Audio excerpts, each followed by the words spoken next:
thank you all for joining us tonight, both to everyone here in the Churchill and Janet Franklin Lyceum and to everyone watching from home. It's a pleasure for me to introduce tonight's forum with Ivan Gaskell, who is joining us to talk about his new book, Mindprints, Thoreau's Material World, that we are hosting in partnership with the Thoreau Society. And it truly is a new book. You can't get it on Amazon until November 22nd. So we are a lucky group. And Ivan told me he's only seen one hard copy so far. So we are a lucky group that we have copies with us tonight. So thank you to the publisher at the University of Chicago Press and to our friends at the Concord Bookshop.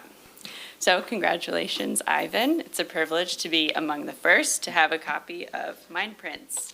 I have mine here. Ivan Gaskell is professor of cultural history and museum studies at Bard Graduate Center in New York City.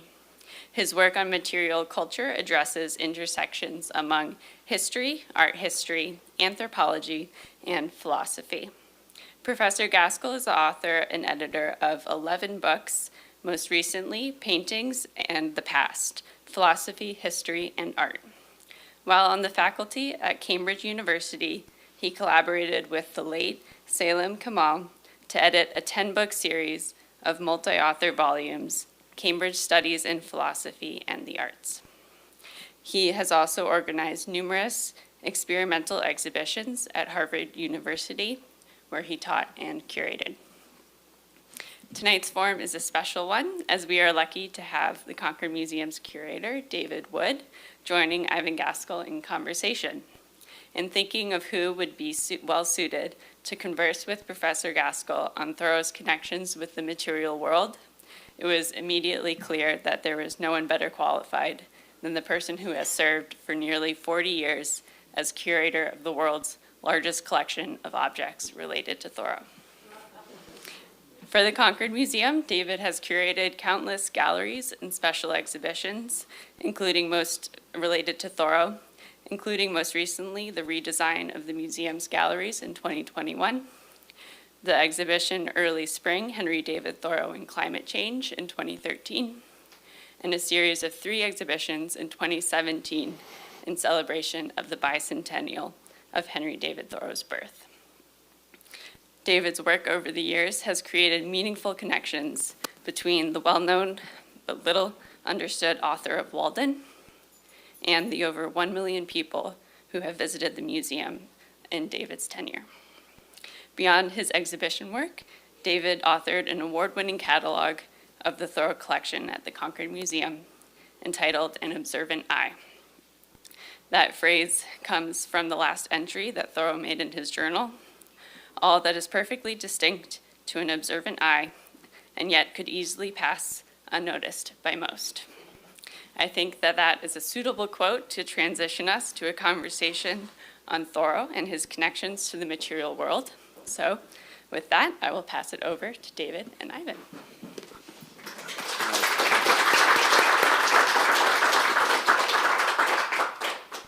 Maybe we can just take that as a segue and think about that phrase for a moment. And the only something that occurs to me is that that's actually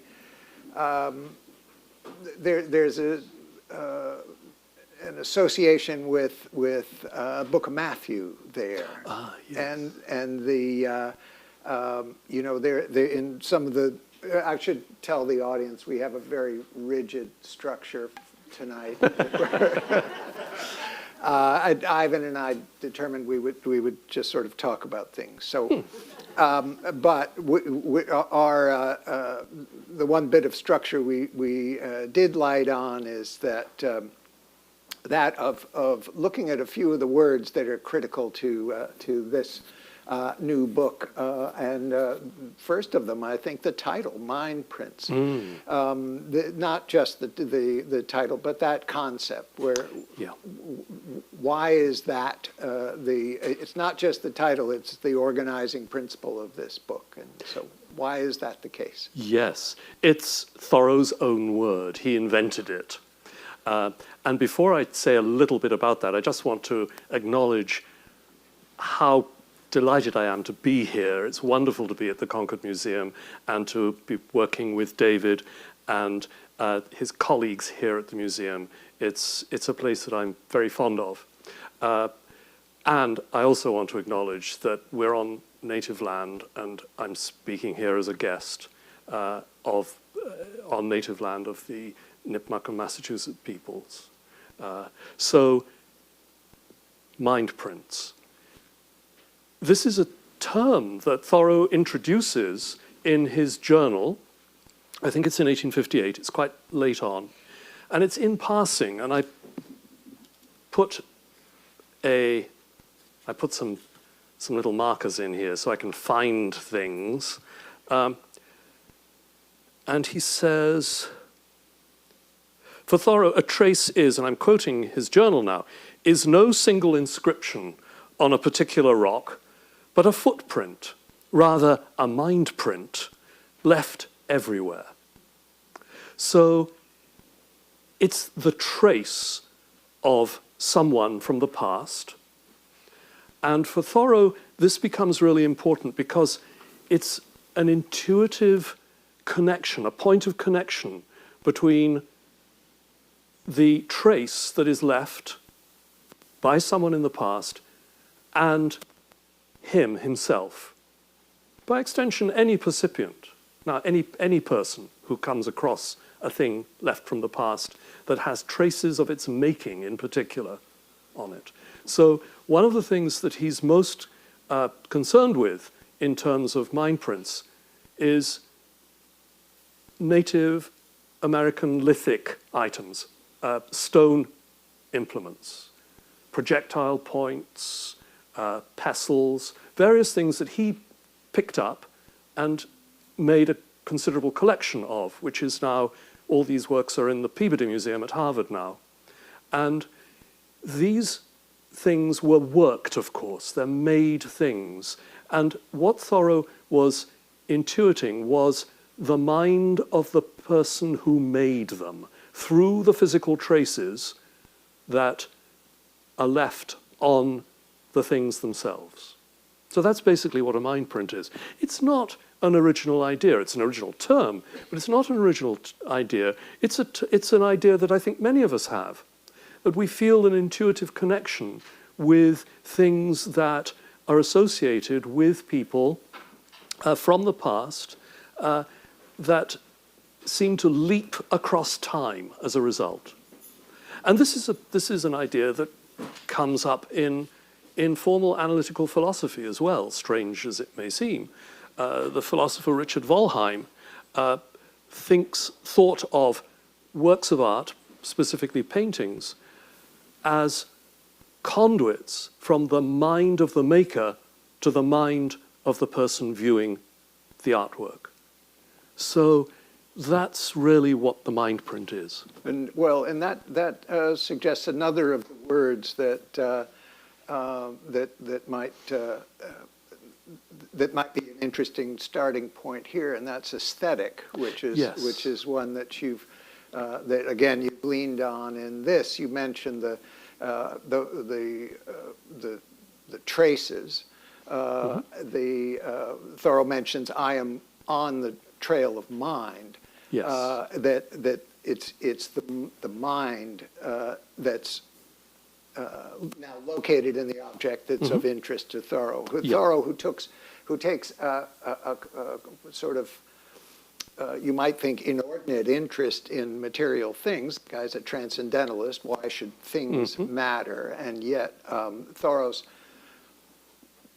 understanding of objects is it's difficult to find close parallels at that moment. But so that word aesthetic, which was in English anyway only about a century in use at the time that Thoreau is at work, though again it's a very ancient it's an ancient concept that you can easily carry back to Aristotle, but but part of aesthetic is sense.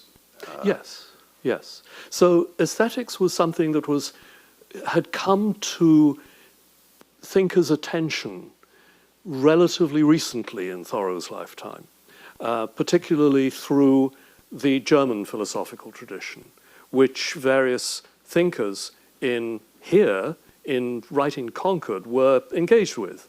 So aesthetics becomes part of part of the vocabulary. And if you think of Elizabeth Palmer Peabody founding a journal, only one issue, of aesthetic papers. And that, I think, really does bring aesthetics to the foreground of the Boston area thinkers, readers of these kind of maybe somewhat abstruse topics. But for Thoreau, it seems to me that aesthetics is one major lens through which he conceived of his worlds. And I argue in this book that aesthetics is central to his way of thinking. So what is aesthetics? This is something that I find rather difficult to pin down, because I think, generally speaking, we tend to think of aesthetics as being about beauty, things we consider beautiful. That's part of it, but it's much more than that. So I had a stab on the train of, well, what is it? The perception of feeling involving the emotions concerning properties of phenomena subject to judgment. Should I say that again? So it's to do with feeling, how you feel about something. Emotionally, emotions are usually involved in this. Concerning the properties of phenomena. So it's not only material objects, it can be mental phenomena as well. It can be sounds. And it's a question of judgment rather than rational thought thinking. It's a question of making judgments about it, about these phenomena. And it's a matter of sensory perception and sensibility. So does that make sense? So it's not just about beauty and the other categories of what's often how the aesthetic is defined in the later 18th century. The beautiful, the sublime, we're talking about the work of Edmund Burke here, and then a little later the picturesque, these three categories in European aesthetics. It's more than that, and it certainly concerns more than the arts. It concerns the arts because these are subject to the kind of judgments that I've just been trying to define. But it's much more than that. And one of the major points that I try to make in this book is that Thoreau is concerned with what in our day we now think of as environmental aesthetics. So the worlds of humans imbricated in nature being subject to aesthetic sensibility, so environmental aesthetics and everyday aesthetics. This is a subset of aesthetics that's been developed by a number of philosophers in recent years, most prominent among them Yuriko Saito, this great Japanese philosopher, who actually spent most of her career at the Rhode Island School of Design. So everyday aesthetics, aesthetic attention to everyday tasks. And this is, I think, something that Thoreau is really attuned to. Now, I'm not making the claim that his attention to everything is aesthetic or exclusively aesthetic. I think for Thoreau, aesthetics is almost invariably tied up with ethical considerations. So it's not aesthetics on its own. But I don't think that the aesthetics that Thoreau engages in, especially in relation to the everyday and the environment, has had philosophical attention previously. Mm. Although, as you say, it's not just the beauty, but there is a tie there, and there's a payoff there in that the way some of the German thinkers are Yeah. talking about it, is that what you're perceiving is the perfection in something. Yes. And it almost doesn't matter what that is, but the payoff, the pleasure, is sensing perfection. I think of Keats' beauty is truth, truth, beauty. That equation is, has legs for some of the German writers. Yes. And that's where an ethical stance is not out of place either. Yep. If the beautiful actually can be equated with the truth, then you're on the right path. Yeah. Now, we don't have any evidence that Thoreau himself was deeply engaged in reading these German thinkers, like Schiller, Schelling, and the Baumgarten a little earlier, Kant. But he was reading accounts of their work. So he was familiar with some of these concepts and ideas, for sure. I was trying to find somewhere I mention in this darn book the text that he was particularly engaged with. John, he anglicized his name from Johann Stallo, General Principles of Philosophy of Nature, published in 1848.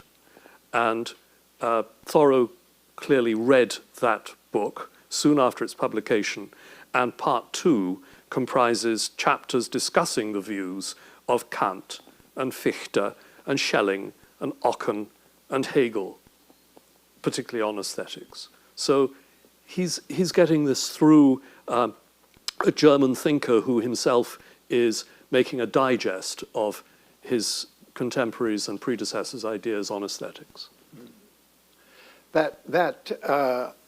There's a matter of part of the difficulty of the senses is that it's incomplete, and while there may be clarity there's still confusion. You mentioned before that aesthetics isn't necessarily in the realm of reason. It's more in the realm of understanding. Judgment.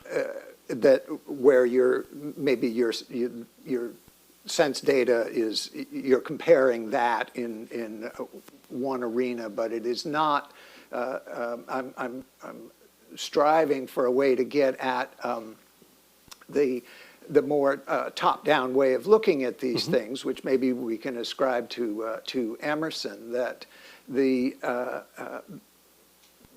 I'm thinking of again say Marcus Aurelius, the difference between providence and atoms. Those are your two choices. Yes. It's either ordained, that's the way it's going to be, or it's chance, in which case that's the way it's going to be, and in either case you can't complain about it. It just is. It just is. But would it be fair to think a moment about a difference between Emerson's and Thoreau's aesthetic appreciation of nature in that sort of sense? That Emerson, one world. Thoreau is content with the idea of more than one world. Well, I think we all know, and there are plenty of people in this room who know a great deal more about Thoreau than me. I'm an interloper in the Thoreau world, and it's a very welcoming world, but I know that there are people who are better informed about him than I am. Having said that, I would say that it's quite clear that Thoreau was fairly dependent on Emerson relatively early in his intellectual formation. And this is well established. And of course, Emerson remained one of Thoreau's most important interlocutors for the rest of his life. But he developed ways of thinking that were not Emerson's ways of thinking, that were his own, distinctively his own. And I think, David, what you're getting at here is the distinction between Emerson's idea that there is one design that accounts for the world, from the highest pinnacle to the lowest trench. Whereas for Thoreau, everything is, I'm going to use a horrid word, vociferous. It's all over the place. So that he talks about worlds, not a world, not one design, but a variety of phenomena that are not necessarily readily reconcilable into a single design. And this, I think, is partly because of his attention to particularities.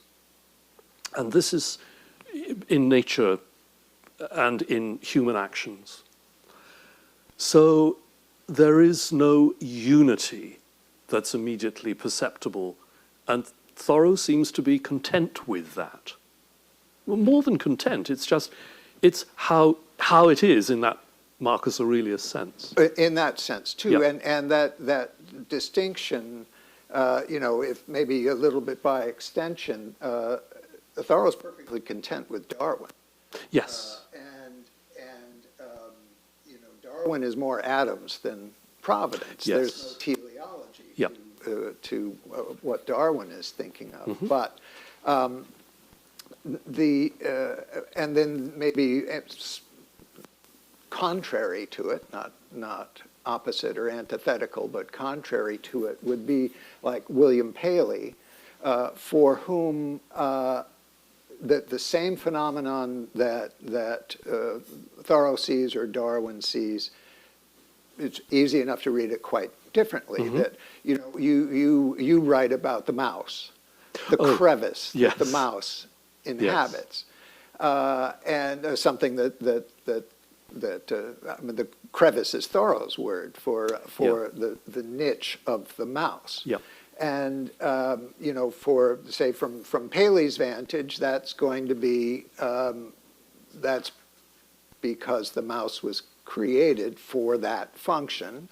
And Darwin's looking at it quite a different way, mm-hmm. that what we think of as the mouse niche is it's there, not preordained, but the mouse had to work its way there step by yeah. step to get to that. And those are they're quite different. Yes. But they are still, they are aiming at this notion of worlds, as you're saying, yes. that idea of what a world might be from Thoreau's vantage. I think of that the passage about newspapers. If you chance to live and move and have your being in the thin stratum where the events that comprise the news transpire, these things will make a world for you. Yes. And Thoreau is surrounded by people who live entirely in. We're all surrounded by people who live entirely in that thin stratum. Yeah. Thoreau's suggesting is it's just one band yes. in that spectrum. Yeah. And it is one to which he paid attention. And he writes in his journal of coming, when he's during his experiment, living at Walden Pond, of going along the railroad tracks to the village to hear the news, to hear the gossip. And he loves this. And he talks about it being really great to hear this stuff in homeopathic doses. I think that's the term he uses. So don't overdose on it. But he wants to hear the news.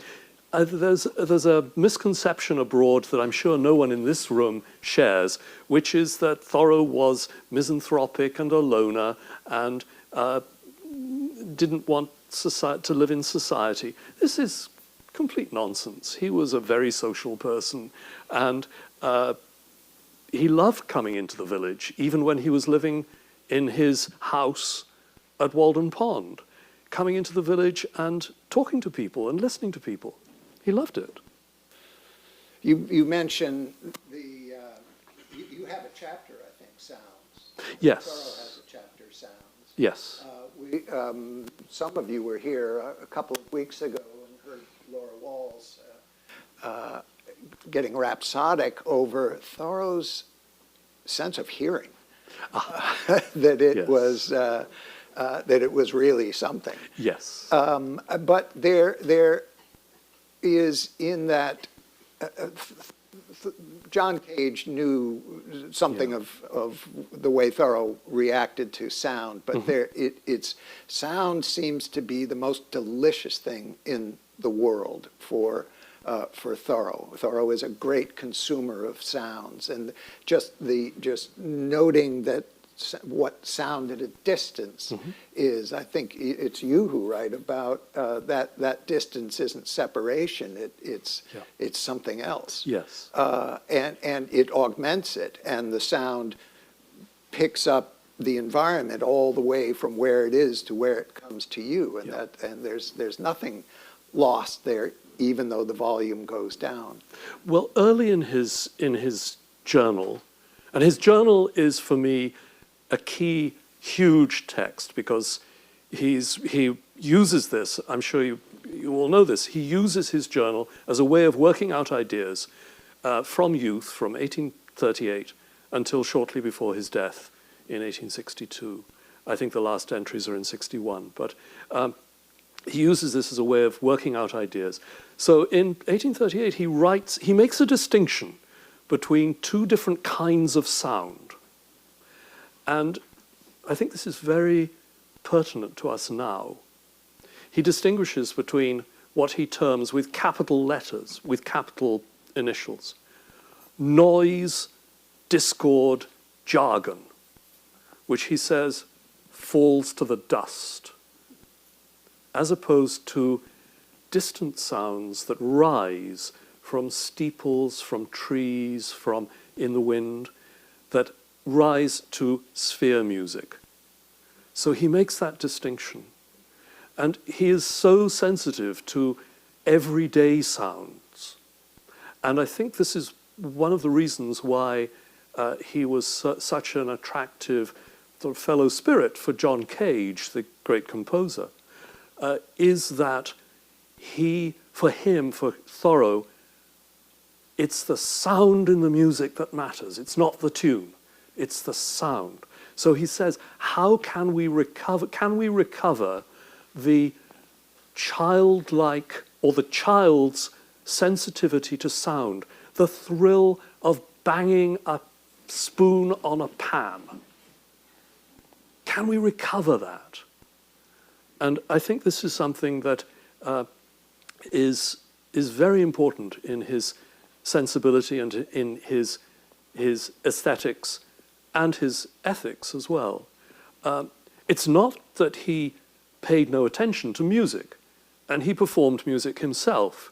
And Edward Emerson, Ralph Waldo Emerson's son, writes something along that, I have to paraphrase here, that anyone who has heard Thoreau sing Tom Bowling, which is a sea song by an 18th century English composer called Charles Dibdin. Anyone who's heard him sing that would know that he really cares about music and can express himself through song. So, and this was his favorite song that he sang on his performance piece at parties. It was, the thought is that the association is with John, who, yes. Fellow sailor and lost. His younger brother. And I think, too, there's a passage that maybe says more about Thoreau's relationship with Bronson Alcott, but this is at Ricketson's house in New Bedford. This is very late. Yes. Mrs. Ricketson starts playing "The Campbells Are Coming" on the piano, and Thoreau dances, treading on Bronson Alcott's toes and things like that. It's clearly great fun to needle Bronson Alcott, but also there's an ecstasy there that matches Sophia Hawthorne's mention of the dithyrambic leaps on the ice, Yes. and there's a complete engagement there on Thoreau's part, Yeah. and it is associated with the music itself. Yes. Of course, Thoreau's flute Yes. brings up the idea of music, but And Thoreau's flute it's important to bring this up, and I feel privileged to be talking with the person who looks after Thoreau's flute. What a responsibility. And yes, Thoreau played the flute and would go and lie in a boat on the pond and tootle. And he called this, if I remember correctly, his unpremeditated music. And there's something rather charming about that. But again, it's the sound, not the tune. And I think it's important to bear in mind that these descriptions of Thoreau playing the flute concern him doing this out of doors. So it has the chance, the music has the chance, the sound has the chance to rise and become part of sphere music. one of the passages on Thoreau's part, there are other people who mention Thoreau playing the flute, but one that Thoreau mentions is being at Fairhaven on the river, at the cliffs there, Oh, yes. and playing the flute against the echo Right. coming off. And echo meant a tremendous amount Yes. to Thoreau. Yeah. But playing it, and so that sound will come back, I think, modulated down a little bit. Yes. And then Thoreau, as you said, that's the word, unpremeditated. That means you don't know what the next note is going to Yes. be. And Thoreau was jamming against that echo, Yeah. which, and I forget who told me that, it might have been Abe Morrell who told me that's the way Jimmy Page played guitar. Ah. Well, that's an interesting connection between Henry David Thoreau and Jimmy Page. That would be interesting. And the mention of Abe Morrell makes me just want to draw attention to what's behind us here, this amazingly beautiful photo mural by Abelardo Morrell, which I love. I love his work. But to get back to the flute can take us in any number of directions, it seems to me. He was surely well aware that the flute was one of the attributes of the Lord Krishna, and Hindu scripture was extremely important to Thoreau. He borrowed volumes both from the Harvard College Library and from Emerson before he was given a set of 44 volumes in both English, some in English and some in French translation, of Hindu scriptures by his English friend Thomas Chumley. So he receives these 44 volumes of Hindu scriptures. But it's in the Bhagavata Purana that you have the account of Krishna playing the flute.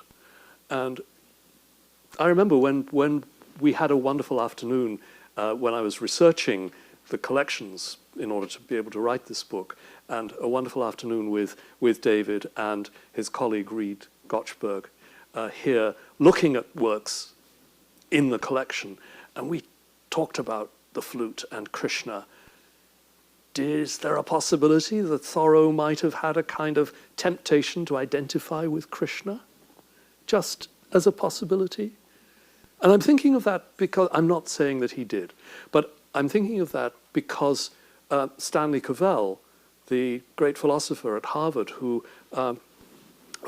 I talked about lots of things with, but about Thoreau, who wrote one of the best, to my mind, one of the very best books that I've read on Thoreau, called The Senses of Walden, which, if this is all of interest to any of you, I strongly recommend it.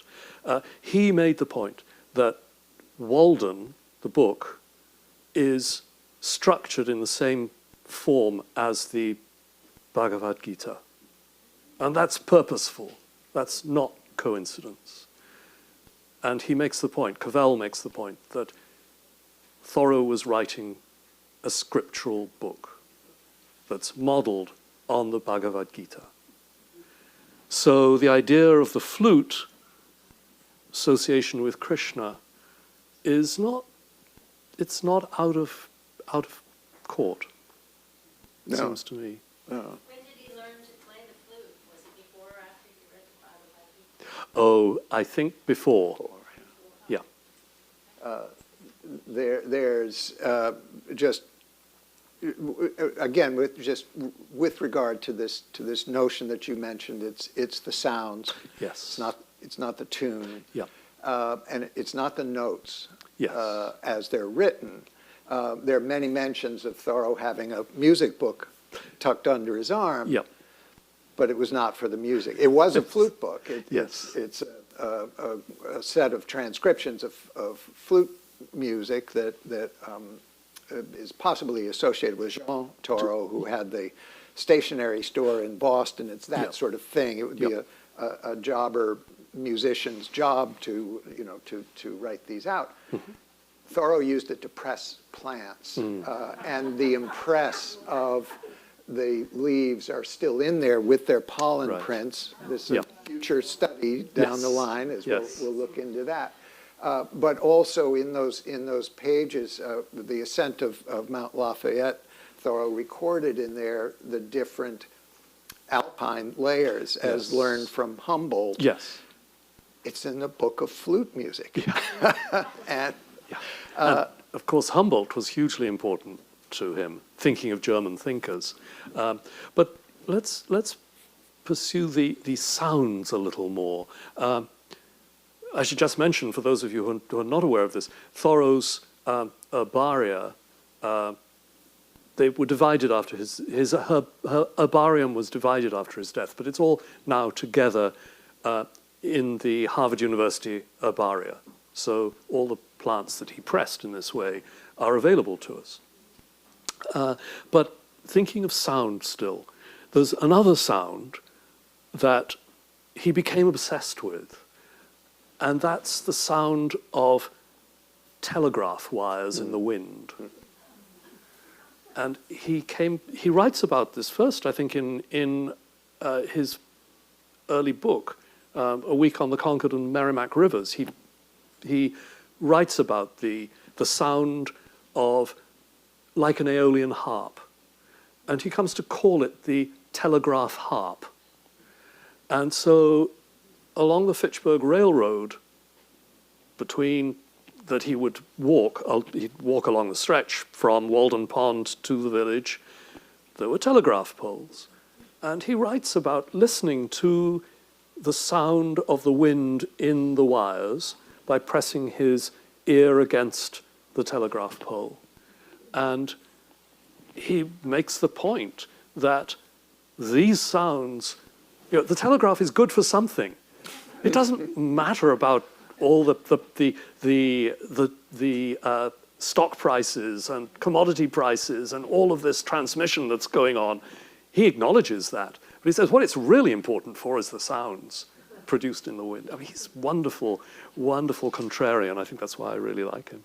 it was a phenomenon that evidently didn't last long. Of the telegraph harp at Walden. Yeah. Trees perhaps grew up. Yes. Maybe they changed the wire, something changed, but it disappeared. But Yeah. for that period, while it was there might be 6 entries.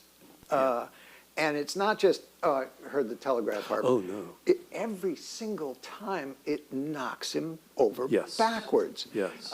And the, I don't know that anybody's ever assembled those passages together and you just read them one after the other.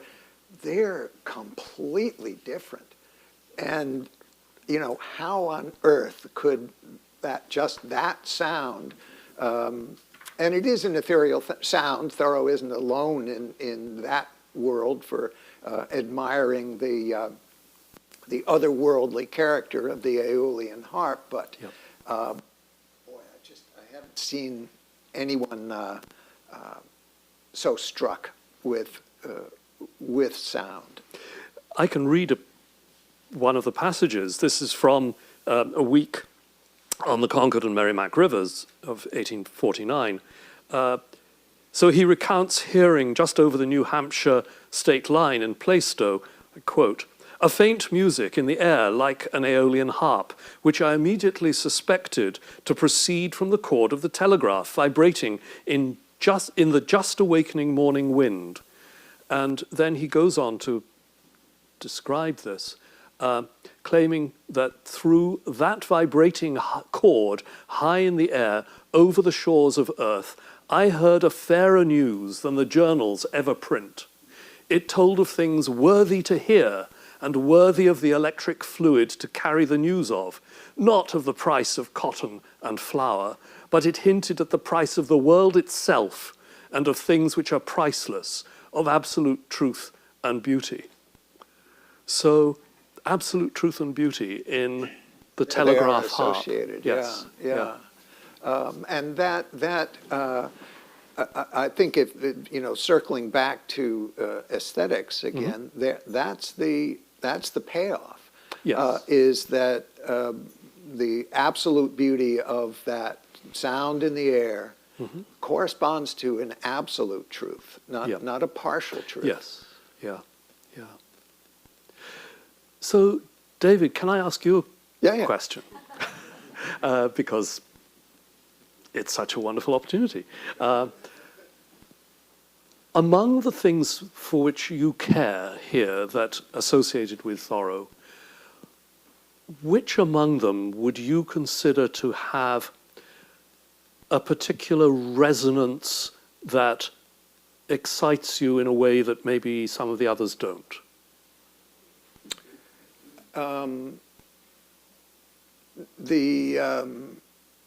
I have a fondness for the birch tap that I can't dismiss, and part of it is the thing itself. It's a little piece of alder about that long, and alder has a soft pith in the center that's easily removed. Thoreau removed it appropriately enough with a pencil. So it's just that little piece. It's wrapped with string on one end.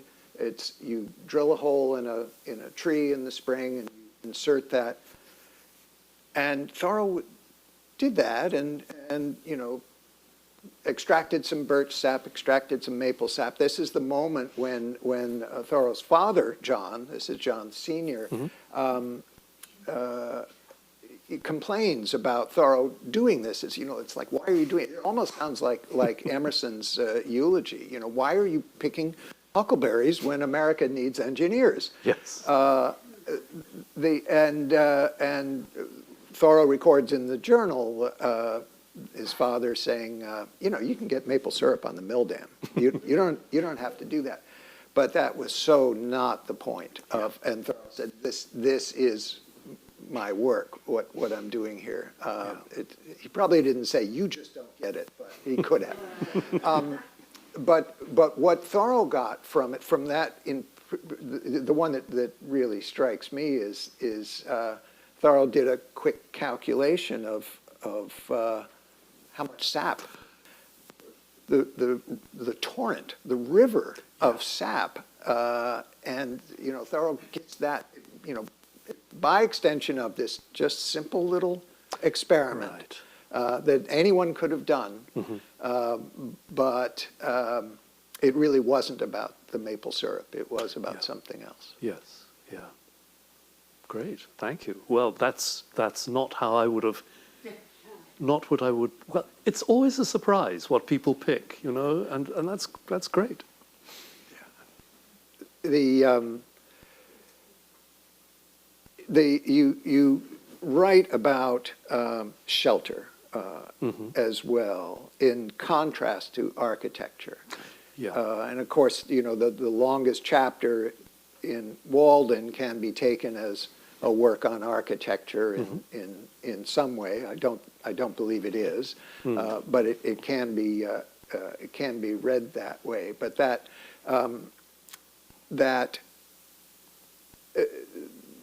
I'm thinking again of objects in the collection, but Thoreau, writing about the bed that was at Walden, talks about it as a shelter within a shelter. Yes. What pains we take with our beds. Yep.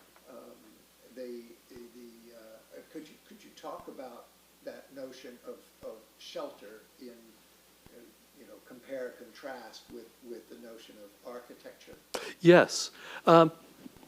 Before this chapter on shelter, there's a chapter on building. So maybe I'll say a word about that first. Yeah. This is a chapter in which I really have an axe to grind. And the axe that I have to grind is that we as a society pay a great deal of attention when we think about building to architecture. And I understand that. There are skilled architects who make beautiful things, buildings, but architects' buildings are a fraction, a tiny fraction of what people build to live in or to shelter themselves in. A tiny fraction. And even more noticeable to me is the fact that we have this, as a society, we are sedentists. I use that term. That is, we sit in one place under cover, and that cover we want to be as permanent as possible. We want houses that are not going to fall down. But this sedentist prejudice, it seems to me, blinds us to the advantages or the way of life of people who live much more lightly on the land, to people who lead peripatetic lives, to nomads.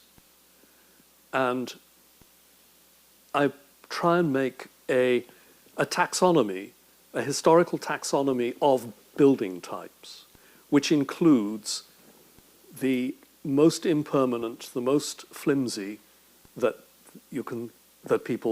certain peoples use.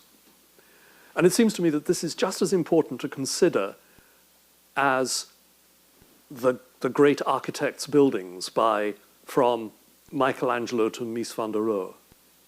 I think we should be thinking about building in a much more expansive and less prejudiced way, and not think that sedentism and urbanism is the answer to everything that we have, to all the problems we've created for ourselves as societies.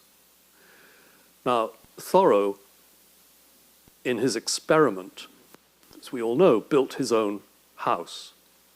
And it was a small house that's a model of a settler house.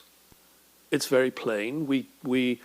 I certainly know it not only from I know it best from the replica at Walden Pond by the parking lot, which I think gives a pretty good idea if you compare that with Sophia's drawing that's the basis of the frontispiece, of the title page of Walden. So he's living relatively lightly on the land there, but it's still a settler house. He writes how he doesn't want superfluities within it, and he refuses the gift of a doormat because it's who needs a doormat? And I think this idea of paring down the structures in which you live is something that we can learn something from that. And I feel that we disvalue the temporary structure for living in a way that is not very wise. You mentioned that there's a sort of spectrum to buildings, Yes. With the architect's capital A at the top, it's easy to systematically analyze the works of architects, especially when they influence one another over time. Yes. You can write textbooks about that stuff. And maybe that's part of how they feature so highly in that. But that spectrum is sort of across the board. I think it's something like George Kubler's spectrum from the useful to the useless. Yes.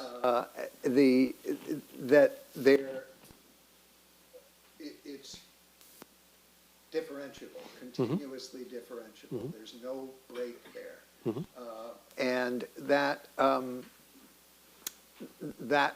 seems to me a notion that I don't see Thoreau addressing necessarily specifically, but it seems to be one that Thoreau wouldn't have any difficulty with. Well, I think Thoreau would not see the purposefully purposeless construction, the fine art thing, as being something to value above, aesthetically, above the utilitarian thing. And this is one of the things that I think is quite distinctive about Thoreau's thought in the middle of the 19th century, and distinguishes him from many of his contemporaries, that he saw the value in utility, and it's an aesthetic value in utility, which was a pretty strange idea for European diasporic people at that time. One of the things that struck me particularly about Thoreau is the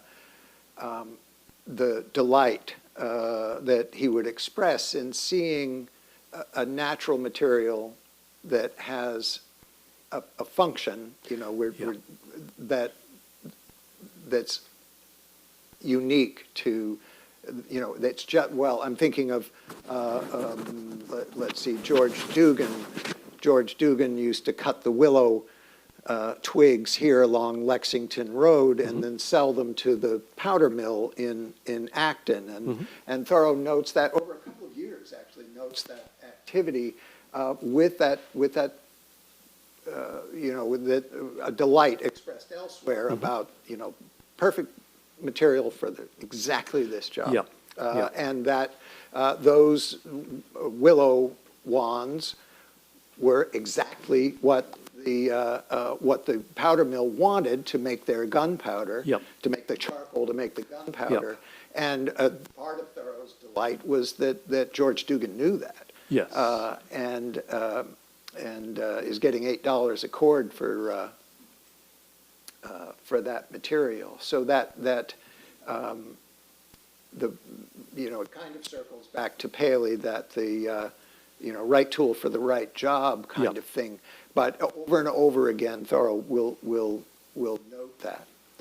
He writes about the Dugan house quite interestingly. Right. And in a journal entry in September 1851, he writes, "I love to see the yellow knots and their lengthened stain on the dry, unpainted pitch pine boards on barns and other buildings, the Dugan house, for instance. The indestructible yellow fat, it fats my eyes to see it, worthy for art to imitate, telling of branches in the forest once." So Thoreau holds that even if art can imitate the yellow stains on a knotty pine board, nonetheless it's far better to contemplate the boards themselves. For those boards are constituents of an actual world subject to the aesthetics of everyday life. So it's the house itself that Dugan lived in that he was attracted to. Yeah.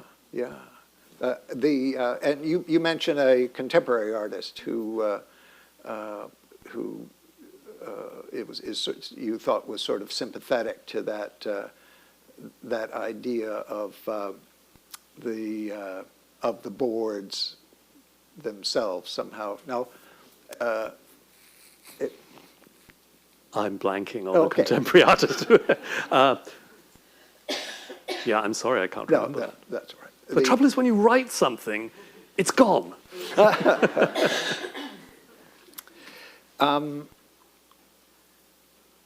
Let me see. We are pretty close to time, so if you wanted to take a couple audience questions, this might be. I'd be delighted to, yeah. Let me grab the mic.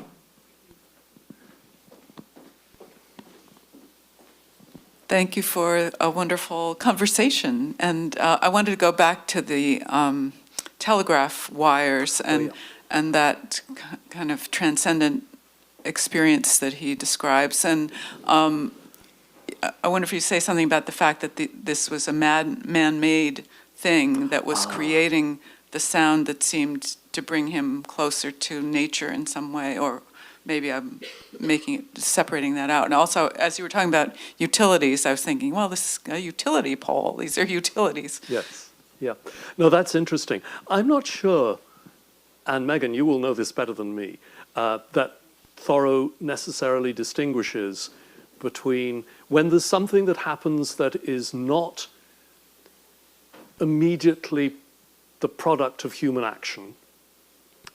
I'm not sure that it matters whether it's occurring because of something that humans have made, or it's happened, it's the trees rustling, and it's not something that humans have made. I'm not sure. It didn't seem to matter from what you were Yeah, saying, but I think I'm so. thinking this would not have been here, 50 years before or Exactly, whatever. yes, yeah. So- Well, I don't think Thoreau he wasn't a Luddite. He wasn't averse to modernity. As we know, he developed new techniques for his father's pencil works and new techniques for milling graphite.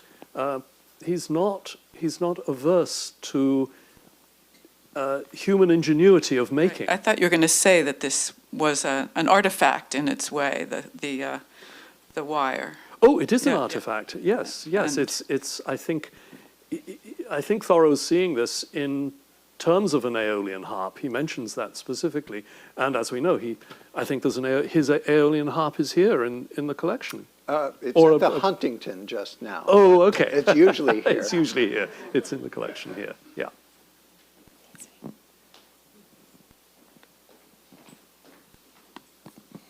Thank you very much.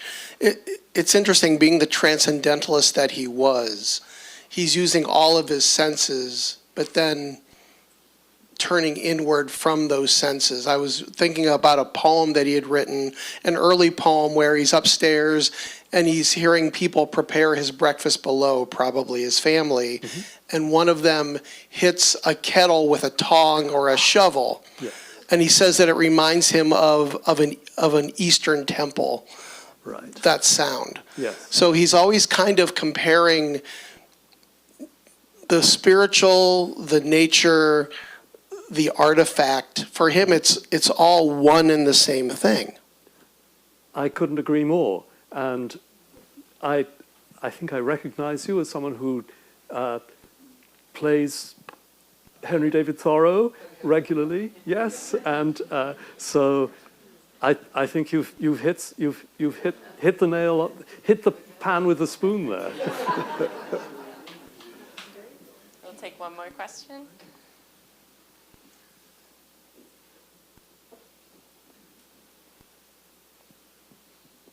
But we can't have reduced everyone to silence.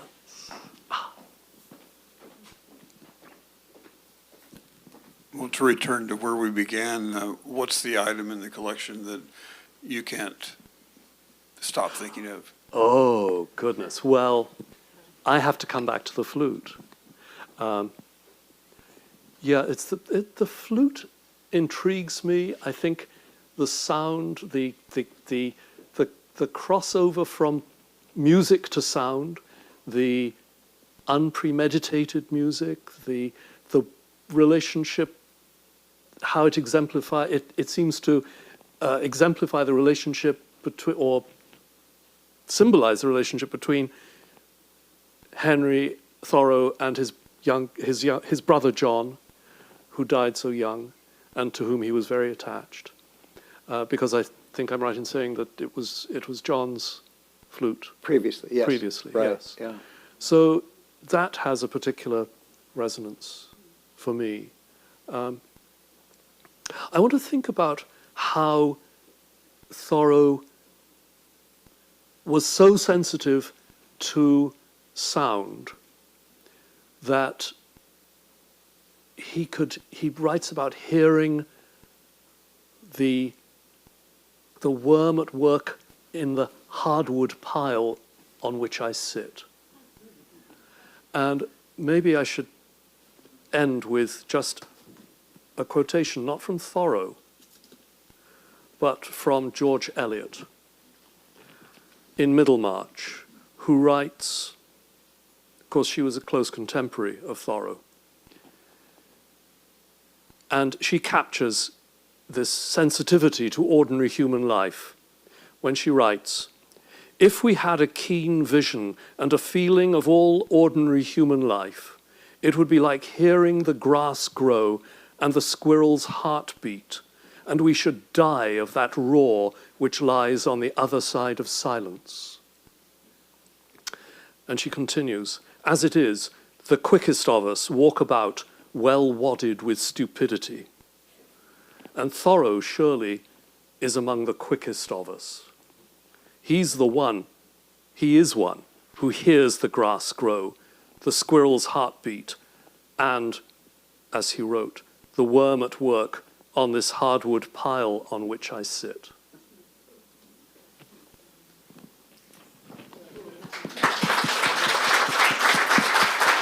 Thank you.